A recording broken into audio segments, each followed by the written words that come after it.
So to create the bump map for the chalice's top, let's follow some of the same steps that we followed for the bottom. First of all, let's find the reference that we're going to use for the top layer. And we can find that reference down here. It'll be the second layer from the bottom in our layers, the one that says Layer 2 Depth 1. That was the original depth map we used to generate the top. If we double-click on that, as before, all of the information for creating this layer is still in here, even though the geometry is no longer live. So there's no harm in us selecting these and merging them down with Command-E or Control-E on Windows, select all, and copy. Close this, don't save, no need. And now come back over to our 3D panel, and in the Scene window, choose the Chalice Layer 2 material. Come down to Bump Strength, and say, let's create a new texture. It's going to want to generate something the size and bit depth of what is currently in the buffer. And we're going to use something else. We're going to actually set this to 800 pixels wide by 400 pixels tall. The resolution is fine. Grayscale is fine. But we're going to set this back to 8-bit. We don't actually need all of those extra bits hogging up our memory in this case. So with those settings made, let's change the name to Chalice Bump and click OK. As soon as Photoshop stops thinking about it, you'll notice the Chalice Bump layer is now over here in our bump map categories. If we double click on it, we can see it. And we'll temporarily collapse down our 3D panel. We won't be needing it right now.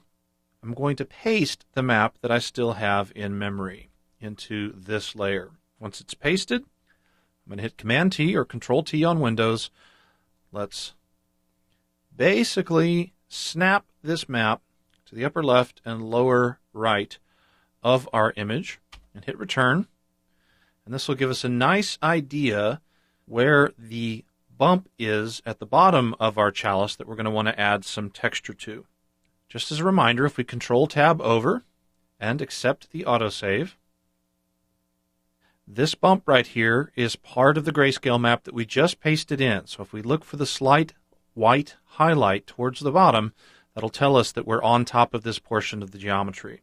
So let's tab back over. We don't need this map anymore, so we can close it. And now Control-Tab back over to this file. I'm going to create a new layer with the Create a New Layer button. I'll hit the D key to bring us back to the default settings for foreground and background in case anything has changed. We should still have our dotted line brush selected from the last lesson. And if we hit the X key, we'll make sure that we're painting with white. Let's come down and right in the center of this light colored ridge, click, add the Shift key, and drag to add a bunch of little white circles moving across this layer. We're going to want to do the same thing up at the top. So let's turn off our other layers and come up here to the top. And click, once again, hold the Shift key down and drag to the right to add a bunch of dots. Now that we've done this, we don't really need our reference layer anymore. I am going to go ahead and turn it back on again, come over to our color chip, set this to about 50% gray so that the bulk of our bump map is producing no bump at all. 50% gray is neutral. White colors create a positive bump and black a negative bump. Click OK. Make sure Layer 1 is selected. Hold down the Option key on the Mac, Alt on Windows, and hit the Delete key to fill the layer with the foreground color. Now that that's done, I'm going to once again hit the letter D and the letter X so that we're painting with white. Come back up to our brushes and choose a smaller one. Let's say 3. That's good. Click off.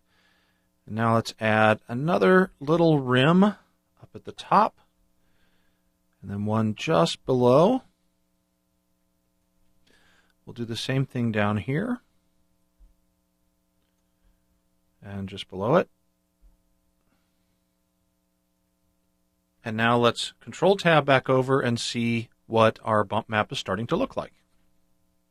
Give it a second to calculate, and we're looking pretty good. We've got some interesting detail around the top of our cup, and we've got this nice little detail around the highlights. I'm going to add a little bit more above and below this map. So let's Control-Tab back over. Give ourselves a larger version of this brush, let's say about 7 pixels.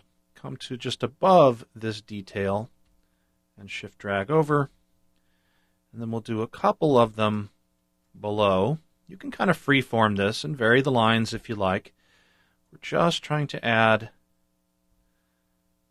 what looks like a bit of metal working to our model.